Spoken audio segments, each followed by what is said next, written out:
Hello, everybody. On this edition of One and Done, our off-season summer road trip continues as my guys Mike Holland and Eric Romoff channel the good luck of the Millennium Panther and chat with Pittsburgh Panthers head coach Jeff Capel. Coach talks about the evolution of the Pittsburgh program since his arrival in 2018, keeping key rotation players in the world of the transfer portal, his thoughts on the ACC, and a bunch more. Stick around after the interview as Mike joins me in studio to talk about the conversation with Coach, as well as shine a little more light on this Panther program and the ACC. But for now, we hope you enjoy One and Done Sit Down with Pitt Panther head coach Jeff Capel. Get out the insurance cards, get out the copays. The office is open, my friends. Brought to you by drroto.com.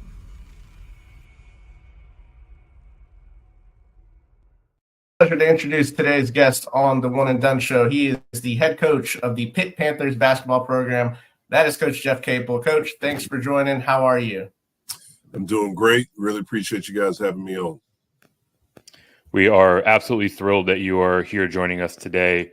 Coach, looking at last year, another strong season in the books for your program, right? The year prior, you guys, managed to win a couple of tournament games. Here in this past year, another 20+ win season, fourth place in the ACC. So this is to say a season where you outperformed expectations is fair. I think by consensus you were sitting ninth in the preseason polls. So a lot of success, a lot of momentum behind your program. So wanted to know from your perspective, how has this program evolved over the years? What are some of the things that you've really been trying to make a point of emphasis for improvement since you took over the head coaching reins there in 2018? Yeah, well, first of all, I appreciate that. I thought we did have an outstanding season this past year. It's unfortunate that it didn't lead us to getting an invitation to the NCAA tournament. I felt like we were deserving. Our guys did everything that we could possibly do to make that happen. Unfortunately, that was the only thing that we weren't able to accomplish this year. But we've put two back-to-back 20-win seasons together. We've put two top four finishes in the ACC the past couple of years. That's something we're really, really proud of. We've been one of the best road teams in the ACC, really in the country, the past 2 years. And I think it starts with our players. We've been fortunate to get some really, really good players that have a chip on their shoulder. That's the reality. They haven't been necessarily household names or 4 or 5-star recruits. They've been guys that we believe in them, they believe in us, and it's worked. We've had unbelievable team chemistry. We've had really, really good guard play, and we've been able to shoot the basketball. And so that's something that we've really tried to identify in recruiting, is the ability to have really good guards that can break people down and then to surround that with really good shooting. And that's something we've been able to do. Coach, wanted to ask you about your career, and kind of the ride that you've been on. So obviously you had a tremendous career as a player at Duke and clearly formed a special relationship with Coach K.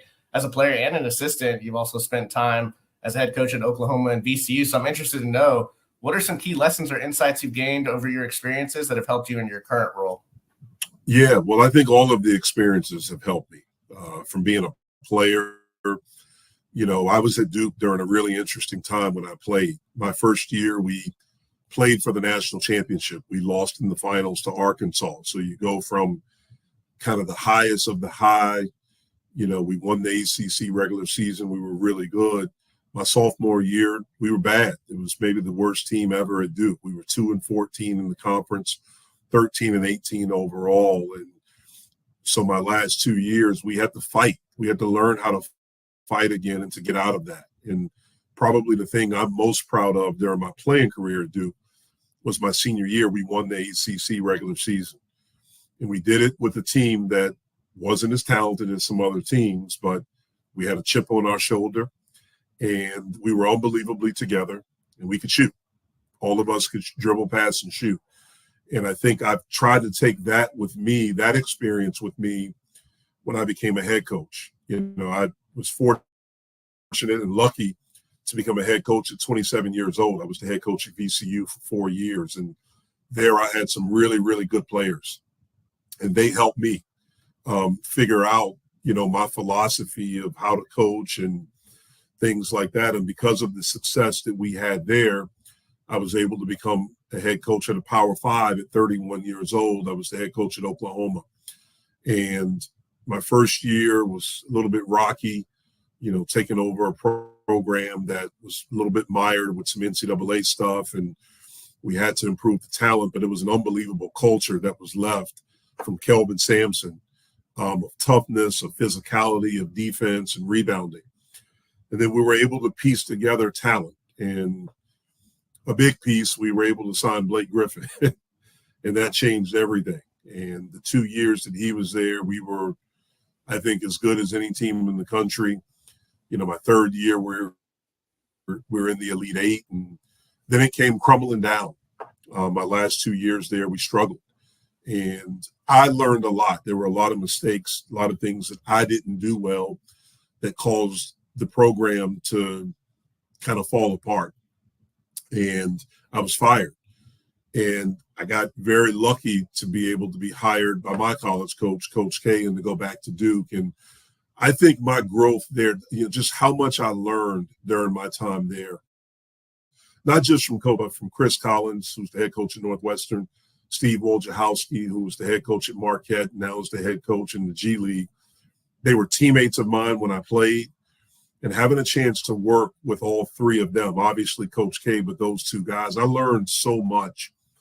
I learned what a really good assistant looks like, because those two were unbelievable, Wojo and Chris, and it helped me understand what I needed when I became a head coach again, learning from Coach.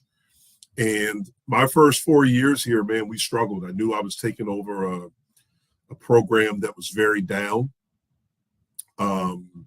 They were 0-19 in the ACC the year before I got here. It was the only team in a conference that didn't win a game in the country. And so I knew that it would take some time. Now, I didn't know that we would have a global pandemic, which happened at the end of year 2.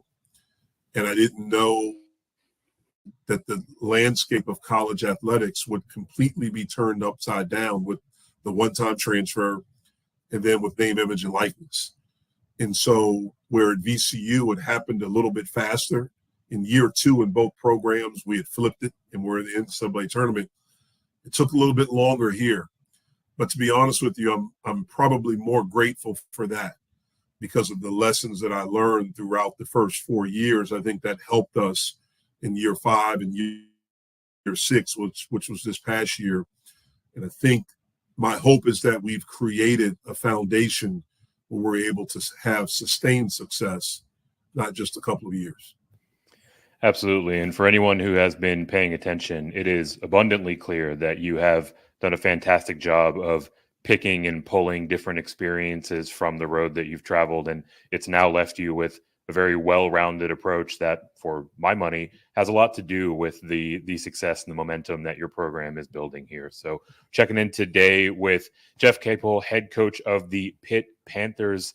Coach, we asked our audience, we asked the Pitt faithful out there, and they wanted to hear from you a bit about kind of the pregame rituals. Is there anything that you like to do heading into a game? Is there anything that the team likes to do together to get ready for a game on any given night? Yeah, I mean, for me, honestly, like I try to get away from the game. Like I'll read a book, I'll listen to a podcast.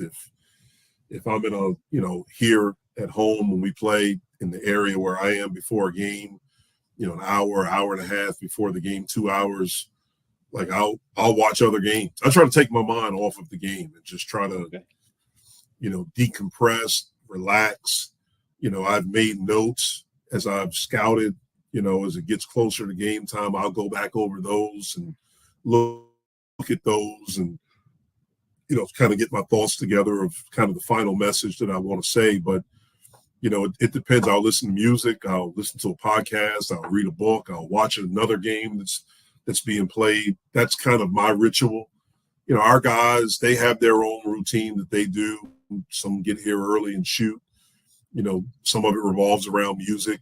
This past year, man, before the season, Blake Henson came to me, and I think he saw the San Francisco 49ers. Blake's a big football guy. I think he saw early in the season, the 49ers with the big boom box. Oh, yeah. And so he sends me that on Instagram. It was like, Coach, can we get this? I've researched it. I've done it. I was like, yeah, we can get it. So I noticed this year they had the big boom box. One of our managers, which was the funniest thing in the world to me, but he would dress up. He would put on this. I mean, he'd have shades on, and he'd have this little manager, and he'd have the boom box, and the guys would be dancing, walking out, and doing. The first time they did it, I thought it was the most hilarious thing that I had seen, because you have to see this manager, and that he was the guy that did it, and that's something that stuck all year. So that was pretty cool to see. Coach, it sounds like you guys are having a lot of fun, and it's really showing on the court. You touched on this topic just a second ago, but I wanted to ask you about the ACC. So historically, it's been a powerhouse conference in college basketball, yet in recent years, the NCAA Tournament Committee, at least from my view, has kind of been overlooked as far as when it comes to the number of bids that have been extended to the conference. With your previous playing experience and now as a head coach in the ACC, what are your thoughts on the current state of the league? Yeah, well, I think the league is as good as it's been. I mean, I don't think it's garnered the respect as far as bids to the NCAA tournament as it once did. I mean, there's no secret about that. And I think all the coaches in the ACC and fans are upset by it, because if you look at what we do when we get to the NCAA tournament, I think we've had over the last 5 years, I think it's been 5 different teams that have advanced to the Final Four: NC State, Duke, North Carolina, Miami, and Virginia. Yeah. No other conference can boast that if you look at our record in the NCAA tournament. And so, I don't know if there's a fatigue with the ACC from the media standpoint, because it's been so good for so long. We lost 3 powerhouses as far as Coach K, Coach Roy Williams, and Coach Boeheim, historical figures in the game of basketball. So I don't really understand some of the disrespect that the league has gotten as far as some of the comments that have been made and us not getting bids to the tournament. There's some things that we have to do better as a league. We understand that we're not, we have to accept responsibility in that as well. We have to win more in non-conference.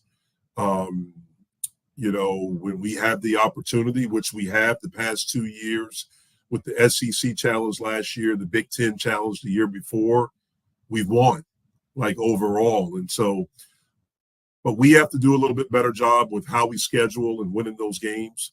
And then hopefully, the respect comes back that it has always historically been about our league.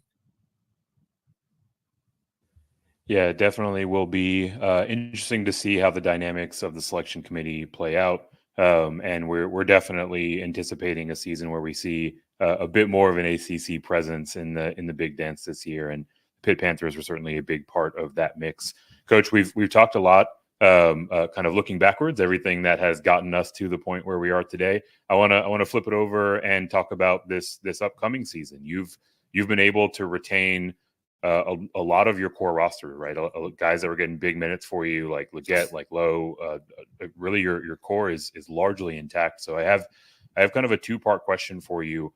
One, how impactful is it in the age of player mobility to be able to retain a lot of your roster year over year? And then specifically for the guys who are returning, what are some of the ways that you're anticipating they'll develop or take a step forward in the season to come?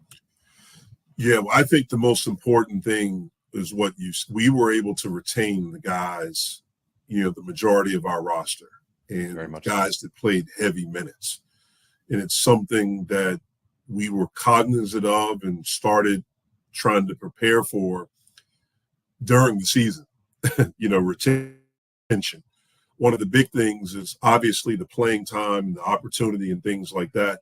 But you hope the guys have a good enough experience where they want to come back. And that's what we had. I think we've created a culture in our program. Like I said, it's taken a while, but these past 2 years, we've created a culture that I think our guys love. And it's genuine. It's joy. It's teamwork. It's relationships. All of those things. It's appreciation for what we have. And I think that is permeated through our program and guys can feel it. So I think that's the very first part. Obviously, the NIL piece is huge. And we're very fortunate for our collective Alliance 412 and the relationship that we have with them, the partnership that we have with them, and their involvement in with our players and to help us retain. So you have those two pieces. And so we were really, really excited about that, the guys that we were able to bring back. And then we were able to be picky in going in the portal. I hear so much about the portal and how hard it is and how difficult, and it's not college basketball anymore.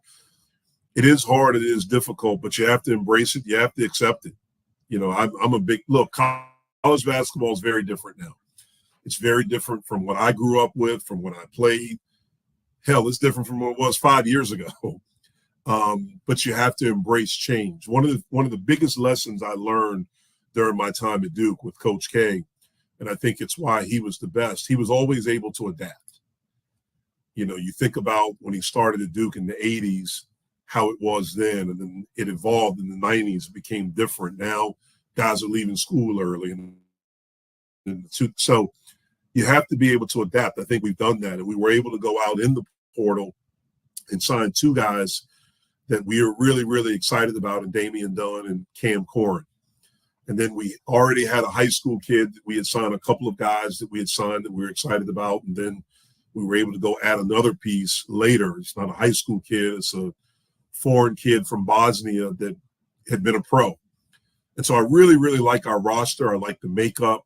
We have the right number of guys back. We've been able to add the pieces that we think that we need. And so we're excited about it, what I think we can become. As far as the returning guys, having Jaland, Lowe, and Leggett in the backcourt. Ish was the sixth man of the year. I thought Jaland was as good as any freshman over the last 2 months, in the ACC. I thought he was as good as any guard, not just freshman. And we anticipate those two guys having a big impact. Guillermo Diaz-Graham, really took a big step last year, and I think he has a chance to take a leap this year. And so getting those guys back, getting Jorge wasn't healthy really at all last year. And he's going through some things now, but he'll be healthy, and getting him back in the mix. Papa Conte, who tore his ACL last year, didn't play. We anticipate him being a really good player for us. So we're excited about the guys that we have back. We're excited about our roster and really ready to get to work and see how we can fit all these pieces together. Yeah, it definitely sounds exciting just from hearing you speak. I want to ask you, though, when it comes to the transfer portal and high school recruiting, how do you balance that? That to me is kind of one of the biggest things that happened over the last few years, especially with the players being able to opt in for the COVID year. So how do you strike a balance between those two? Yeah, that's a great question. And I think, our philosophy is we're trying to get the right players to fit what we need and to fit our culture. I told our staff, not after this past season, but the year before that, when we were really good and we made the NCAA tournament, it's been a fight for the first 4 years to try to create this culture. And I feel like we've done that. And I'm going to do everything I can to protect it. And it's you got to be about the team and what we're trying to do. And so as we recruit, we're going to look at both high school and portal. To me, the transfer portal just gives you another option. And we've been fortunate. We've been able to get guys like Zach Alston, who was really good for us last year, and he fit, kind of a specific need and started and had a really good season, and he's back this year, and we think he's going to be even better now having a year under his belt. But the same way, we did with Zach last year and Ish, with Brandon Cummings this year, a high school guy who we knew we were going to lose guards this year, but to have him to be able to come in, to be able to get a guy last year like Bub Carrington, another guy that wasn't ranked that high, but we knew he was really good, and we didn't know he was going to be as good as he was, that he turned into he's going to be a first-round pick after 1 year. But guys that fit what we need and fit kind of the guys we have in our program. That's the main thing that we're looking for.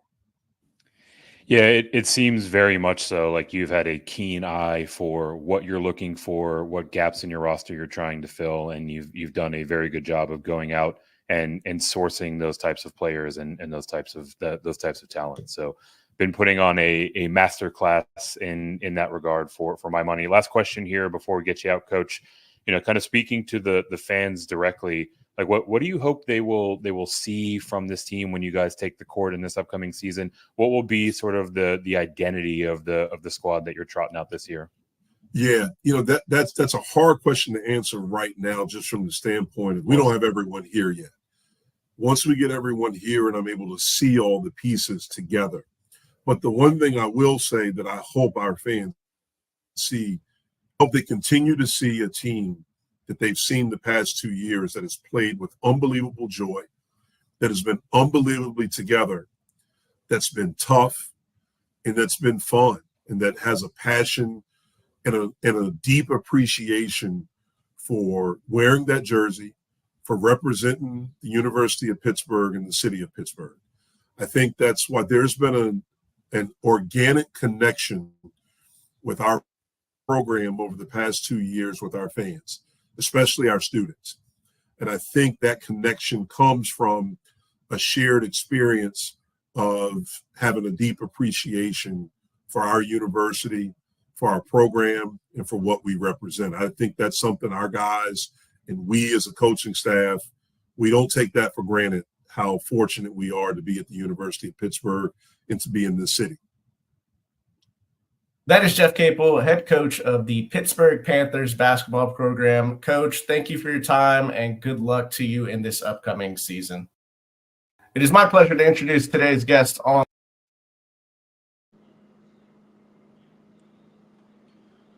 That was Pitt Panther head coach Jeff Capel. What a fantastic conversation there with our guy Eric, and of course this other gentleman on the screen here. Well, first, my name is Jay Heinrich. I'm the conductor of this thing. Find me on X at Dr. William Kennan. But now, of course, wait, that way, he is the captain of the ship. MC Holland 34 on Twitter. That is Mr. Mike Holland. Mike, wonderful conversation there that you have with Coach Capel. Wish I could have been there for that one for sure. What were your initial takeaways from your talk with Coach? Yeah, it was a great conversation. I really love that he talked about how the quick turnarounds at his first couple of stops, BCU and Oklahoma, but then he was very humble and candidly spoke about the struggles that Pitt's had early in his tenure there, but obviously he's got that thing rolling now. Just really that's the main thing that kind of stuck out was just how humble he was. I mean, talking about the mistakes at OU that led to his firing, but that he learned a lot from those experiences and has obviously some great mentors. The point about navigating the portal and NIL, I think we don't give enough programs credit, right? It seems like every year the sport has changed, and he kind of mentioned that over the last 5 years. We've just seen so many changes. But for him to kind of come out on top the last couple of years, I know, they didn't get into the tournament last year as a fourth place finisher in the ACC, which is kind of a weird deal when you really think about it. But you can tell this program has got some exciting things coming up, and you have to love his excitement about the roster that is coming back. Yeah, no doubt about it. He mentioned the NIL part of it and Alliance 412 and how that plays such an important role in what they do on that campus. But again, like the evolution of the game, the way that he talked about being able to embrace and accept the portal instead making excuses about how difficult it is, it's here. Like, you've got to be able to adapt. He talked about the importance of adaptability and called back to Coach K, which, we didn't even, of course we were going to ask him about Coach K, but we didn't have to bring it up first because he was just, that's how much of a role obviously Coach K played in his development as a player, as a coach, as a human, I'm sure. So, I mean, like, that adaptability that, he saw Coach K have, he's doing the same thing here at Pitt. And along the way, really planting his flag for his conference and defending the ACC and, understandably so. And he feels like that the conference might have been slighted a little bit. And I think even the Tar Heels fans in the comments saying Pitt should have made the tourney over UVA easily, right? Like, I mean, this is where Pitt is at this point, right? Like, they are in the conversations with these other fan bases. And, we got Big Blue in the chat as well, of course. But, that's just everybody wants. Pitt is a factor now. They are.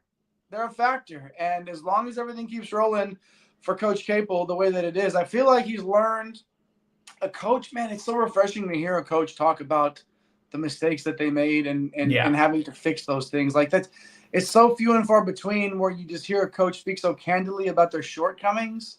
Yeah. And sort of like, okay, this is what happened. It didn't work there, but now we've got this thing rolling over here and I feel really good about it. So along those lines, Mike, let's talk about the program during his tenure here. Like, 2018 is when he arrived. So, entering year 7 here for Coach Capel, where do you feel like the program stands, and is he in fact headed in the right direction with the Panthers? Yeah, absolutely. I mean, it seems an absolute factor now in the ACC. He's racked up 26 ACC wins over the last 2 years. Really strong road record, which he mentioned. And we had 21 ACC wins, before that. So before, 2 years ago when he kind of started this 20-plus run that he's been on for the last couple of years. But he's got this thing cooking. Really tough to be left out of the NCAA tournament. It's tough to watch two teams that you finished above in the ACC standings get in, but he talked about the non-con schedule, right? KenPom had it rated as 340th, kind of what held them back in kind of the committee's eyes there. But still a very, very good season. I expect them to be a tourney team based on what he has coming back. And I mean, it has to be an exciting time for that program, for that fan base. So I'm looking forward to it. But why don't we dive into some of those KenPom metrics that we just spoke about? What do you see in there, Jay? Some of those KenPom metrics they have you scratching your head as well, wondering how a team that it was ranked so well in both offensive and defensive efficiency, top 50 in both of those for the first time since 2014, inside the top 10 in the country and taking care of the ball. They took and made a ton of threes, and 5 of the 7 main pieces of this rotation are back. So, yeah, all those things considered, this does feel like a tournament team this time around. Mike, looking at the roster now, it's hard not to picture them as a challenger in the top half of the ACC. And then you could probably even say, the top quarter, if you will. Yeah. Like, they're in the conversation. Yeah, absolutely. And I love the way that it's built. Like, this is going to be a tall, athletic team. They were 11th in the country in average height. A lot of those big, tall dudes are back.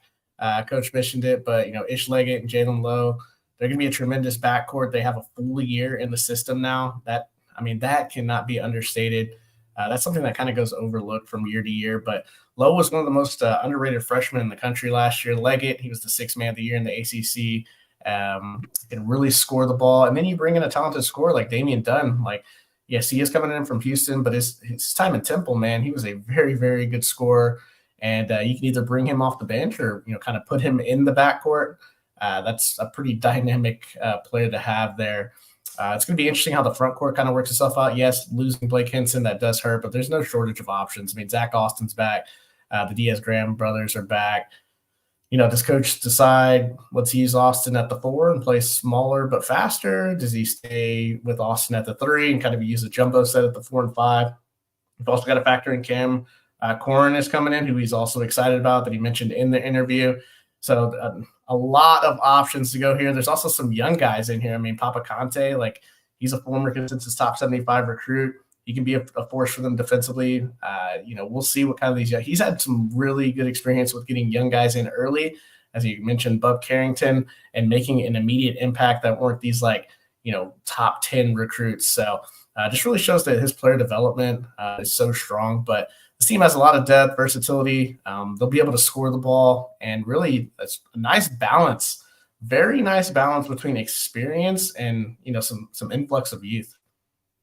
That experience that all of the coaches that we talk to tell us that it's super important to have. Got to have that experience. But, yeah, of course, you got to bring in some new players as well, mix it up, and get your fit for sure. Thanks again for Coach Capel for spending some time with us. Thanks for everybody over at Pitt for helping make that happen. Tremendous stuff there. Let's move on a little bit, a little more macro here. Let's zoom out a little bit and talk about the ACC on the whole. So as usual, as per usual, it's easy for me to say. I get so excited when we talk about these coaches interviews because we've had some good ones. Like, make sure if you're hanging out with us, this is your first time hanging out. If you're a Pitt person, or if it doesn't matter if you stumbled upon us and you're just hanging out with us, go check out our coach interviews. There's a section on our YouTube channel for it. Make sure you do that. Hit those like and subscribe buttons while you're there. Some really good conversations that we have. But like I was saying, per usual, Duke and North Carolina are going to sit atop the preseason rankings in the ACC. But the question, Mike, is who will be the third best team in the conference? A lot of people love what Louisville's done under Pat Kelsey, of course, taking over there. Wake Forest, Syracuse, Miami, Clemson. Everybody, they all have a say in it. Hey, what about us? Okay, I can listen to what you have to say there, but I think based on the continuity, just the specific ads that Pitt has made in terms of the fit for that team and Coach Capel's system, they are an absolute serious candidate. This train is rolling with Coach Capel. 3 additional teams are being added to the league this year with Cal, Stanford, and SMU. Cal is, yes, you heard that correct. Cal in the ACC. Cal in the Atlantic Coast. Yeah, here we go. But listen, what's going to come down to is, again, I joke about those cross-country flights and stuff like that, but who's going to be able to take care of business? Yeah. Tough road environments, long flights, long trips. It's going to play a role here. Anybody can really step up in this conference this year. And I think Pitt has a good chance to stake a claim to that number 3 spot in this conference. So, Mike, any last comments on our summer road trip to Pitt? Yeah, this was a fun stop. Some great information from Coach Capel. The ACC, it's going to be a ton of fun. I think we see a few more bids coming their way, just based on the history. Like Coach said, it just feels like they're always putting teams into the Elite Eight, into the Final Four. It's going to be interesting, right? We see all this on paper. Like Coach said, he doesn't even have all of his players yet.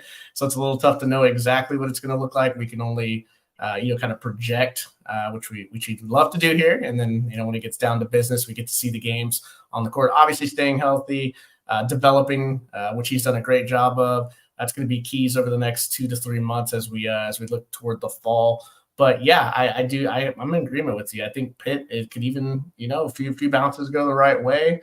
The continuity is there, potentially, challenging for a league crown. I mean, I wouldn't be surprised. I think that 3 or 4 spot is definitely within the realm of possibilities. So I'm looking forward to it, man. And appreciate Coach Capel for giving us the time today.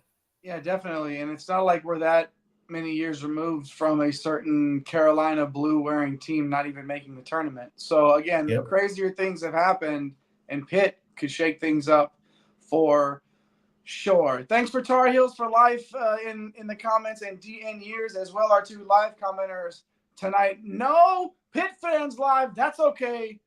We still love you, and we know you're going to check out this interview. So make sure you hit the comment section after this video post and let us know what you think about the progress Coach Capel is making with your program. Thanks to Mike here in the studio with me tonight. Thanks to our guy, Eric Romoff, pushing buttons and doing a great job with the interview as well. Don't forget about our guy, @TheRealNapier, Napesy Hustle, I haven't seen his beautiful face on screen in a while, but he will not be too far away. Don't you worry. Like and subscribe. Turn on those notification bells so you don't miss anything that we're doing. My name is Jay Heinrich, the conductor of the Green Screens Media Train here on One and Done. Tell somebody you love them. Take care of yourselves. Do not go too far. We're interviewing more coaches all off season long. Make sure you like and subscribe. Hit that bell. Peace. Thanks for stopping by the office. Get your fantasy prescription by subscribing to the channel and checking out drrodo.com. And until the next visit, be well and take care.